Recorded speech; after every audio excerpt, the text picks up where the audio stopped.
Our next presenter is Dr. Mark Hedrick, who's the president of Cytori Therapeutics.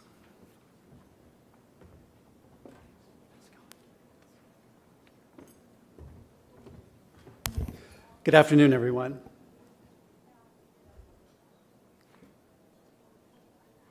So for those of you who aren't familiar with Cytori, let me give you the punchline up front. We're a U.S. public company. Our technology is around autologous cell therapy, but one of the unique aspects of the company is our commercial model is really a device-based model. We have the ability to go through the FDA as a device, as a PMA, and the commercial model is really razor and razor blades. And so the commercial is really driven through the sale of the razor blades. We have two principal indications around a narrow aspect of cardiovascular disease, but represents a big market, and then sort of a grab bag that I'll discuss in more detail called soft tissue repair. One of the great things about our company is that we're in the market. So we are commercially active. We're selling product, and we also have U.S. government contract revenue that offsets our burn. And then finally, because we're in the market, we've had a lot of experience in perfecting not only our technology, but some of the treatment pathways related to our technology. And I think that's a big benefit for us as a smaller company. What are the upcoming highlights for the company that one might look for over the next year? We are working hard to complete a phase 2 data set for our indication in chronic myocardial ischemia here in the U.S. We have a relationship with the U.S. government under Health and Human Services, a group called BARDA, which I'll explain more, but we're poised to be able to move that contract to the next phase. And then finally, we're driving a lot of our R&D, clinical R&D pipeline through the sales of devices and investigator-initiated studies, which is generating an increasing tremendous amount of data that we think we can leverage going forward. So the cells that we get are from adipose tissue. It's a mixed population of cells that's very unique relative to bone marrow, other types of cells. We call them ADRCs, or adipose-derived cells. You take fat from a patient, put it in a device, and in about an hour, you have a syringe of cells that can go back into the patient, and the cells are very unique. The mechanisms are largely paracrine. They're multifactorial, but largely around recreating new blood supply, and then also impacting the wound healing process in a complex way. The commercial model is very straightforward. So we have, in fact, let me back up. So when we first got into the market and started selling our technology, we really had a research system that we found there was demand for, that's pictured up here, that has a low six-figure average selling price. We're in the process of now taking that capital equipment part of the commercial model and bringing that down to a cost of goods that you could almost give the system away. So that's not a limitation in terms of the commercial model.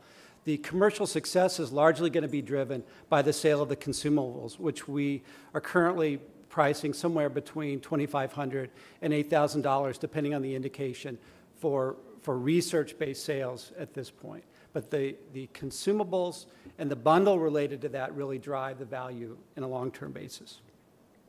So the therapeutic focus areas are cardiovascular disease, specifically patients that have heart failure. We're in U.S. phase 2 trials at this point. Soft tissue, which in our vernacular means the treatment of burns concomitant with radiation, and that's related to our U.S. government contract. And then an increasing number of sports medicine-related investigator-initiated studies that's showing promising results that we may expand. And I'll talk a little bit about in a moment. And then finally, as I mentioned, we continue to sell devices and systems and see demand in the market from doctors who want access to cells but have a difficult time going through these complex regulatory processes and see us as an avenue to get into the clinic. And we're satisfying that demand. So briefly, cardiovascular disease. When patients have heart attack, it often leaves them with a heart that doesn't function well. It's very difficult to improve the situation with current therapies. It's more stabilization and disease management. The promise of cell therapy is that we can actually improve or regenerate those hearts with cells. That's the idea. So we began a program in Europe. The key study was a study called PRECISE. It was a 27-patient randomized double-blind placebo-controlled feasibility study. It did show statistical significance in that study in terms of VO2 max, which is a very quantitative measure of cardiovascular performance that's used to stratify patients on the cardiovascular transplant list. It also showed safety. Based on that and a litany of preclinical data and other clinical data, we came to the U.S. with the ATHENA I and ATHENA II trials. These are basically a complete phase 2 package or pilot package because we're in the device world. It's 2 studies. Will be an aggregate of 90 patients. The first study, ATHENA I, is at a lower dose. ATHENA II is a higher dose. We're over halfway enrolled in ATHENA I.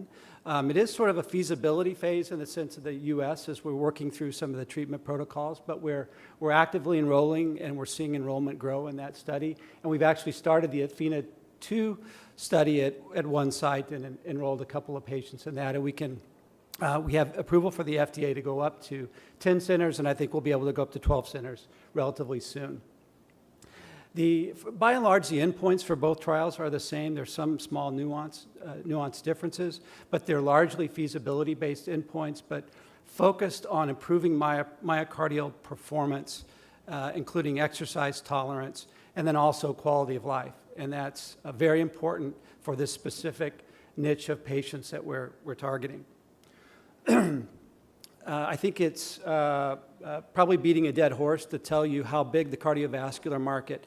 Let me talk about the target market that we're trying to address. It's a group of patients, represents an incidence of about 200 to 500,000 patients per year in the U.S., depending on how you dissect that group, and a much larger prevalence. And these are patients that have sort of mid-grade heart failure. They're sick, they're limited, but they're not on death's doorstep, and they're not quite ready for a transplant. And there's a significant quality of life impact that these patients have based on their disease. That's the group we're going after. We think that's an optimal group in a relatively large market. So that's where we are from a cardiovascular perspective, and I'll summarize where we are in terms of our milestones with that in a moment. But let me turn to the soft tissue disorder part of the business. So it's a morbid subject to talk about, but the U.S. government is very worried about a nuclear bomb and the burns and radiation that occur with that in a large metropolitan area. The number of burn beds in the U.S. is relatively small. That type of injury would overwhelm the burn and trauma system, and the U.S. government is actively investing a lot of money trying to find technologies that can be implemented in the matter of a few days. And they've found our technology and some of our clinical data and jumped on that as an important possible medical countermeasure if the worst case scenario were to happen. Because burns are wounds, and we have a lot of investigator-initiated data in wounds. I think that was compelling for the government in terms of partnering with us. And then, as I mentioned before, we've got a growing body of investigator-related data in sports medicine, not the bones, but the soft tissue part of the orthopedic system that we include in that as well. So very briefly, let me just describe the important elements of this contract with the U.S. government. BARDA is a part of the Health and Human Services division. We've completed a significant amount of proof of concept, preclinical and development work under $5 million in funding through them in a proof of concept phase. We're now at a point where we've completed all the objectives, and we have a defined path to expanding on that initial proof of concept phase into a formal option. Those have largely been pre-negotiated, and we'll have a meeting hopefully at the end of Q2 related to that. We have been meeting with the FDA as well regarding that contract. That contract, in theory, would include an option to bring this technology through to clinic, and we hope to achieve that. And then obviously it's minimally dilutive financing. We retain all the rights. The patient shown is actually an employee, and notwithstanding the improvement in the woman's arm, she was burned as a child. One of the important elements to the government is, as they say, con ops, or the logistics of treating lots of patients very quickly in an overwhelmed situation.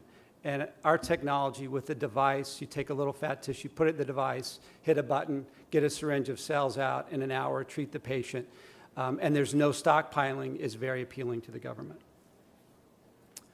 This is just the overall view of that development path with BARDA.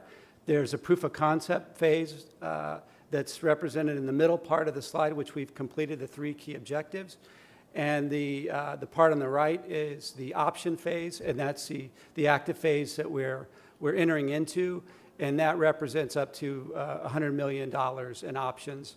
The government negotiates a contract framework that allows them to work with the companies to fund a variety of different option scenarios under that $100 million contract, and that's how we've learned that it works.